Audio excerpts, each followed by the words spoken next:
Hello friends, তোমরা সবাই কেমন আছো? আজ এই বৃষ্টির দিনে মনে হলো কিছু একটা চটপটা চটজলদি স্ন্যাক্স হলে ভালোই হয়। তাই আমি অদিতি, আমার কিচেনে আমি তোমাদের সবাইকে স্বাগত জানাচ্ছি। কি তোমরা রেডি তো? প্রথমে করব আমি পনির ব্রেড স্টিক। এর জন্য লাগবে আমার পনির আর ব্রেড, আর বাকি যা লাগবে তা অবশ্য সবই তোমাদের সবার কিচেনেই আছে। প্রথমে পনিরটাকে নুন, লঙ্কার গুঁড়ো আর একটু চাট মশলা মাখিয়ে 10 থেকে 15 মিনিট রাখছি। চাট মশলাটা কিন্তু অবশ্যই দিও, এর জন্যই জিনিসটা পুরো চটপটা তৈরি হবে। পনিরটা রেস্ট হতে হতে চলো দুটো কাজ করে নিই। একটা কাজ হচ্ছে কর্নফ্লাওয়ার দিয়ে স্লারি বানাচ্ছি।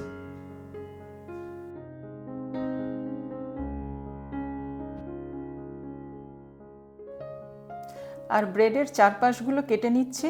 তারপরে ব্রেডটাকে একদম পাতলা করে বেলে নেব।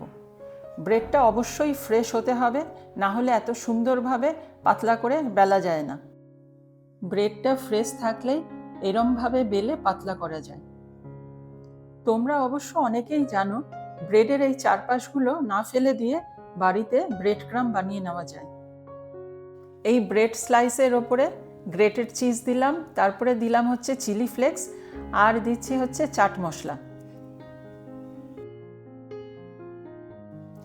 এইবার যে পনিরটা রেস্টে রেখেছিলাম সেই পনিরটাকে নিয়ে আসলাম, এই চিজের ওপরে বসিয়ে দিলাম, আর দেখো এরমভাবে আমি রোল করছি।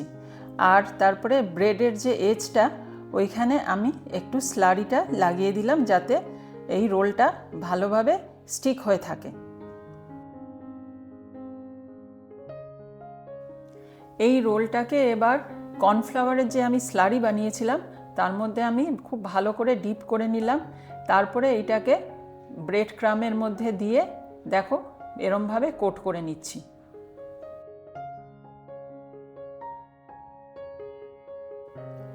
দেখো বন্ধুরা, রোলগুলো আমার রেডি হয়ে গেছে।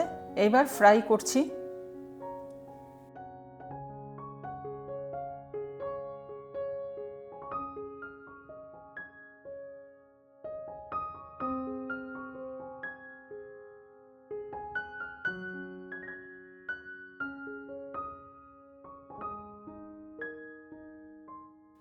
বন্ধুরা দেখো, আমার এই পনির ব্রেড স্টিকটা একদম রেডি। খুব মুচমুচে তৈরি হয়েছে, আর ভেতরটাও কি সুন্দর। চলো এবার বানাচ্ছি ক্রিস্পি পোট্যাটো বাইট। প্রথমে সব সবজিগুলোকে, যেমন ধরো রসুন, পেঁয়াজ, তারপরে হচ্ছে ক্যাপসিকাম, সুইট কর্ন, এগুলোকে একটু ভাজা ভাজা করছি, আর সঙ্গে একটুখানি লবণও দিয়ে নিচ্ছি। অবশ্যই এটা কিন্তু হালকা ভাজা ভাজা হবে।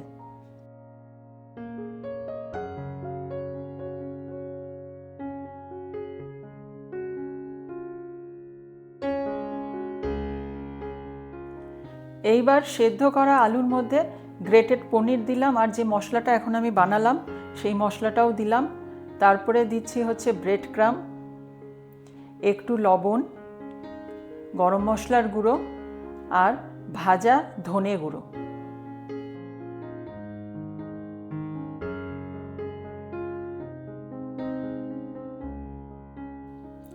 একটা ব্রেড স্লাইসের চারপাশটা কেটে পাতলা করে বেলে নিয়ে সেইটাকে দেখো আমি হাফ করে নিলাম। এর মধ্যে তারপরে একটা চিজের কিউব রাখলাম, আর যে আলুর মিক্সটা বানিয়েছিলাম সেই মিক্সটাও ওর মধ্যে দিয়ে নিলাম। এইবার দেখো একটা আমি টুথপিক দিয়ে পুরো ব্যাপারটাকে আটকে দিচ্ছি।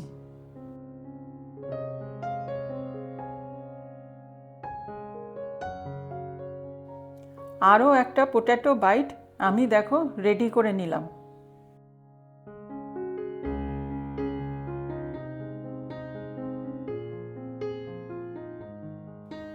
খুবই ক্রিস্পি তৈরি হয়েছে। তোমরা যদি চাও ওপর থেকে একটু চাট মশলাও ছড়িয়ে দিতে পারো। দুটো স্ন্যাক্সই কিন্তু রেডি। কি চটজলদি আর চটপটা, তাই হলো না? বিকেলে চায়ের সঙ্গে একদম জমে যাবে। যদি ভালো লাগে সাবস্ক্রাইব করো, আরও রেসিপি নিয়ে আসবো। আজ চলি।